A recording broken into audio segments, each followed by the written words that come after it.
Biology के बाद सबसे ज्यादा इजी जो सब्जेक्ट है वो है केमिस्ट्री हर एक नीट एस्पिरेंट के लिए, क्योंकि फिजिक्स मैक्सिमम नीट एस्पिरेंट का जो वीक ही होता है। तो अगर आप नीट 2025 क्रैक करना चाहते हो या फिर टारगेट मार्क्स अचीव करना चाहते हो तो केमिस्ट्री में आपको अच्छा खासा स्कोर करना जरूरी है। तो इस वीडियो में आपको जो टॉप 13 चैप्टर्स बताऊंगा जिनको पढ़ के आप आराम से 130 प्लस 140 प्लस मार्क्स तक ला सकते हो। साथ ही साथ एक्स्ट्रा चैप्टर्स भी बताऊंगा और सारे चैप्टर्स का वेटेज बताने वाला हूँ। चलो वीडियो को शुरू करते हैं। देखो ये जो चैप्टर्स मैं बताने जा रहा हूँ लास्ट कुछ ईयर्स के एनालिसिस के बेसिस पे बताने जा रहा हूँ, और साथ ही साथ आपको ये भी बता दूं कि जिस सीक्वेंस में बताऊंगा उसी सीक्वेंस में पढ़ सकते हो। और उसी के साथ स्टडी के लिए आपको एक टिप देना चाहूंगा, किसी दो पोर्शन में ना आप ज्यादा फोकस रखना, एक पोर्शन को चाहो तो कम पढ़ सकते हो। लाइक इनऑर्गेनिक ऑर्गेनिक केमिस्ट्री अच्छे से कर लिए, फिजिकल केमिस्ट्री को कम कर लिए, या फिर अगर आपका फिजिकल केमिस्ट्री अच्छा है तो फिजिकल प्लस इनऑर्गेनिक कर सकते हो। तो इस तरह से अगर अपना टारगेट रखोगे ना तो अच्छे से केमिस्ट्री कर सकते हो। ठीक है, तो सबसे पहले मैं स्टार्ट करता हूँ इनऑर्गेनिक केमिस्ट्री से। इनऑर्गेनिक केमिस्ट्री से एज यूजुअल आपको जो पीरियोडिक टेबल अच्छे से पहले करना जरूरी है बेसिक्स क्लियर करने के लिए, जिससे 2 से 3 क्वेश्चन आ सकते हैं, 2 क्वेश्चन मिनिमम आएगा। उसी के साथ जो आप केमिकल बॉन्डिंग करोगे, केमिकल बॉन्डिंग बेसिक्स के लिए इंपॉर्टेंट है। केमिकल बॉन्डिंग से 3 से 4 क्वेश्चंस तक आने के चांसेस है। उसके बाद आप क्लास 11 वाला पी ब्लॉक कर सकते हो, इजी टाइप का है, आराम से कर सकते हो। उसके बाद जो क्लास 12 वाला पी ब्लॉक लास्ट के टाइम कर सकते हो। तो पी ब्लॉक से टोटल 3 से 4 क्वेश्चंस आने के चांसेस है। उसी के साथ जो आप टीएनएम ब्लॉक करोगे जिससे 2 से 3 क्वेश्चंस आ सकते हैं,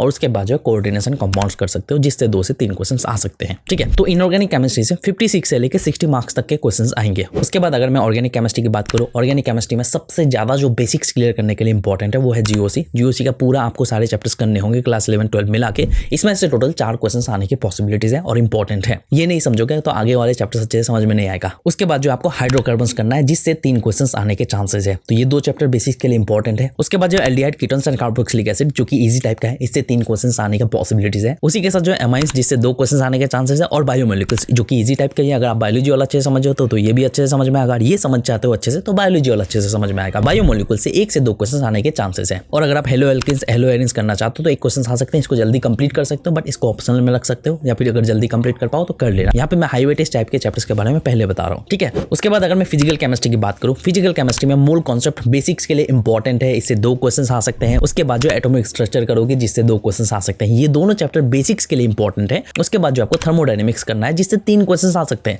थर्मोडायनेमिक्स करने में थोड़ा बहुत दिक्कत हो सकती है, लेकिन अगर आप फिजिक्स वाला भी अच्छे से समझ जाते हो तो ये दोनों समझने में उतना इशू नहीं होने वाला है। तो यहाँ तक मैंने 13-14 चैप्टर्स आपको बता दिए जिससे आराम से 140 प्लस मार्क्स 150 प्लस मार्क्स तक ला सकते हो। लेकिन इसके अलावा बाकी चैप्टर्स के वेटेज की अगर मैं बात करूँ जो कि इजी टाइप का ही है, खास करके फिजिकल केमिस्ट्री में, सबसे पहले तो केमिकल काइनेटिक्स इजी टाइप का है, 2 क्वेश्चन आ सकते हैं। इलेक्ट्रोकेमिस्ट्री जिससे 2 क्वेश्चन आ सकते हैं। उसके बाद जो सॉल्यूशन कर सकते हो जिससे 2 क्वेश्चन आ सकते हैं, और उसी के साथ इक्विलिब्रियम जिससे 2 क्वेश्चन आ सकते हैं, और साथ ही साथ रिडॉक्स रिएक्शन जिससे 1 क्वेश्चन आ सकते हैं। ये उतना ज्यादा डिफिकल्ट नहीं, अच्छे से समझ सकते हो अगर आप बेसिक्स वाले चैप्टर्स पहले अच्छे से समझ जाते हो। ठीक है, तो मेरा सजेशन ये रहेगा कि आप पहले इनऑर्गेनिक केमिस्ट्री अच्छे से कर लो, पूरा पकड़ बना लो, 60 मार्क्स तक सियोर कर लो। फिर उसके बाद जो ऑर्गेनिक केमिस्ट्री अच्छे से कर सकते हो, साथ ही साथ फिजिकल केमिस्ट्री को लेके चल सकते हो। तो इससे क्या होगा कि प्रॉपर बैलेंस बना रहेगा और आपका जो है केमिस्ट्री में अच्छा खासा स्कोर ला सकते हो। 140 से लेकर 160 प्लस मार्क्स तो आराम से ला सकते हो, सही से करोगे अगर। बट ध्यान रखना है कि हर एक चैप्टर से क्वालिटी क्वेश्चंस आपको प्रैक्टिस करना है, क्योंकि नीट एग्जाम के लिए उतना टाइम नहीं है, तो आपको अच्छे से पढ़ना भी जरूरी है। ठीक है, तो बस मुझे आपको यही बतानी थी। तो फिजिक्स के लिए भी सेम वीडियो मैंने बना रखा है, और इंपॉर्टेंट टॉपिक्स का भी वीडियो आएगा, तो चैनल को सब्सक्राइब करके रख सकते हो। मिलते हैं नेक्स्ट वीडियो के साथ।